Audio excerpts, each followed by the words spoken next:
This is Travis Robinson Jr. I call him Baby Travis. Dad calls him Scoop. He has an enlarged heart, and we don't know the cause of the condition, but we know how to treat it, which is with a heart transplant. Well, this is my son Aydan, and we're on the Berlin heart awaiting a donor for transplant. I'll never forget when Dr. Wallace said, "I just want to let you know that your son's heart is very sick." I never thought that I would get to a place to where my baby would be so sick that I couldn't even hold him, and I couldn't do anything but just kind of pat the bed beside him, because I couldn't even pat him because there were so many tubes and just things. His heart was failing him, and we started out on ECMO bypass. We were there for a week while we waited to get approved for UNOS, which was a Tuesday.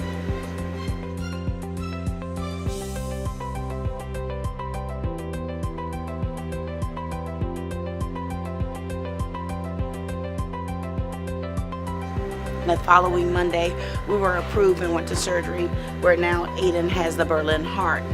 There are 2 tubes that are connected actually to his heart. His body pumps the blood out of his heart, and then this machine pumps it back into his body. With Aydan being on the Berlin, it gives him a lot more freedom. ECMO, he had to stay sedated. This actually gives him an opportunity to be mobile and to talk and be as close to being himself as he can with assistance.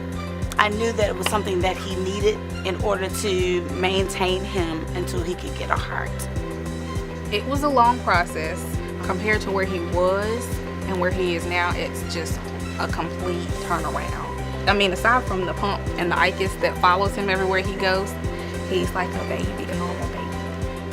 It's not a long-term thing because you don't want him connected to the ICUS forever, but it's definitely a temporary bridge for him before he gets the transplant.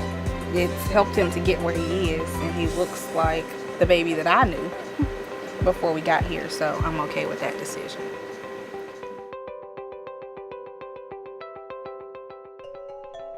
The hardest part of this is the waiting for the donor. Every time I see a 704 number that is not familiar, I'm like, who could this be?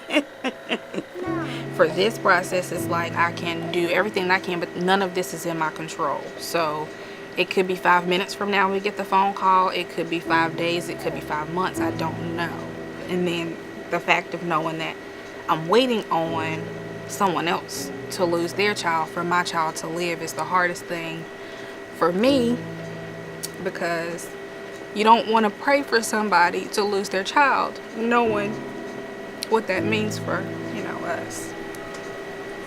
I don't know what tomorrow may bring, but I'm thankful for where we are today.